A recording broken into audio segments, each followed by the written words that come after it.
एक दिन में कितने घंटे होते हैं? 24। 24 में से 14 माइनस कीजिए, बचा 10।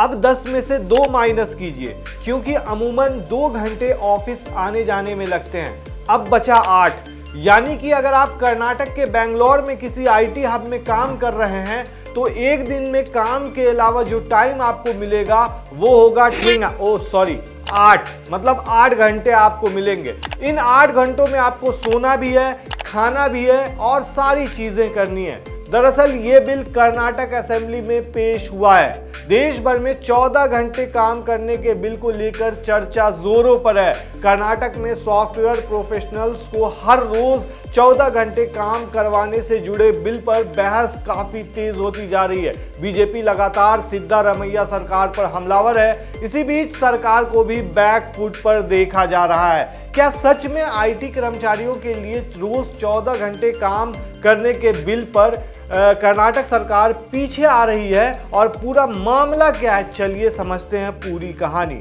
दरअसल इस बिल पर अब कर्नाटक सरकार कह रही है कि हम पर आईटी इंडस्ट्रीज का दबाव है, लेकिन हम इसका मूल्यांकन कर रहे हैं। सवाल उठ रहा है कि क्या सरकार बिल को लेकर पीछे हट गई है? एक हफ्ते में दूसरी बार सिद्धारमैया सरकार को अपने ही फैसले से पीछे हटते देखा जा रहा है। आईटी एम्प्लॉइज के लिए रोज 14 घंटे काम के नियम वाले बिल पर राज्य सरकार ने अब यू टर्न ले लिया, ऐसा माना जा रहा है। श्रम मंत्री संतोष लाड ने सफाई दी है और कहा है कि टेक सेक्टर वालों से और ज्यादा काम लेने के लिए उन पर कानून बनाने के संबंध में आईटी इंडस्ट्रीज का दबाव है, लेकिन वो इस मामले का मूल्यांकन कर रहे हैं। मंत्री लाड का कहना था कि सरकार अभी भी विधेयक को परख रही है, जिससे सॉफ्टवेयर प्रोफेशनल्स हर रोज 14 घंटे काम करेंगे। हालांकि बीजेपी इस विधेयक पर लगातार आवाज उठा रही है और इसका विरोध कर रही है। बीजेपी का कहना है कि इस मसले पर चर्चा की जरूरत है। सरकार इस मामले में एक तरफा फैसला नहीं ले सकती है।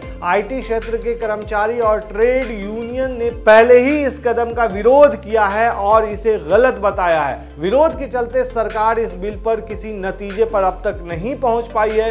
बीजेपी के प्रदेश अध्यक्ष BY विजेंद्र ने इस पूरे मामले पर कहा है कि हमारी मुख्यमंत्री से अपील है कि बेंगलुरु ग्लोबल आईटी हब है, ये फैसला सभी को लेकर भरोसे में किया जाना चाहिए। अब सवाल ये उठता है कि क्या उद्योगपति आईटी इंडस्ट्रीज में जो भी हैं वो दबाव बना रहे हैं सरकार पर? जैसा कि संतोष लाड का कहना था कि आईटी इंडस्ट्रीज के दबाव के कारण ही ये बिल हमारे पास आया है। आईटी मिनिस्टर प्रियांक खड़गे खुद इस पर प्रस्ताव को लेकर नहीं आए। उद्योगपति हम पर 14 घंटे कार्य दिवस का विधेयक पारित करने का दबाव बना रहे हैं। हालांकि ये बिल हमारे पास है और हम इसका मूल्यांकन कर रहे हैं। आईटी प्रमुख और बड़ी कंपनियों के मालिकों को इस पर चर्चा करने की जरूरत है। फिलहाल यदि यह संशोधन कानून लागू होता है तो इसका असर राज्य की राजधानी बेंगलुरु पर पड़ेगा, जो देश का आईटी हब है।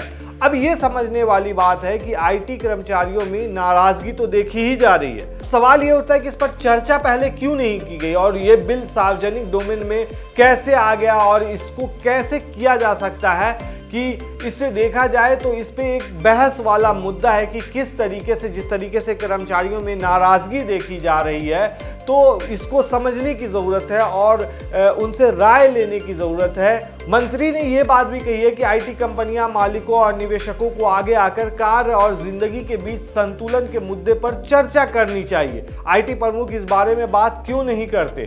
चाहे प्रतिक्रिया सकारात्मक हो या फिर नकारात्मक, सरकार इस पर विचार करेगी और क्या करने की जरूरत है इस पर भी विचार करेगी। अब समझना यह जरूरी है कि आखिर नए बिल में क्या कहा गया है। राज्य सरकार कर्नाटक दुकानें और वाणिज्यिक अधिनियम 1961 में संशोधन करने का योजना बना रही है। नए प्रस्ताव में यही कहा गया है कि ITS BPO सेक्टर में काम करने वाले कर्मचारी को एक दिन में 12 घंटे से ज्यादा काम करने की अनुमति होगी, यानी कि प्रति सप्ताह 70 घंटे इसको किया जा सकता है। हालांकि लगातार 3 महीने में 125 घंटे से ज्यादा काम करने की अनुमति नहीं दी जा सकती है, लेकिन कर्नाटक राज्य आईटी ITES कर्मचारी संघ यानी KITU के अनुसार नया संशोधन विधेयक हर रोज 14 घंटे काम करने की अनुमति देता है। ये मौजूदा कानून को पूरी तरह से बदल देगा। अभी ओवर टाइम समेत प्रतिदिन ज्यादा से ज्यादा 10 घंटे काम करने की इजाजत दी गई है। KITU का इस पूरे मामले पर कहना है कि कानून में संशोधन का प्रस्ताव लेबर डिपार्टमेंट के जरिए बुलाई गई बैठक में प्रस्तुत किया गया था।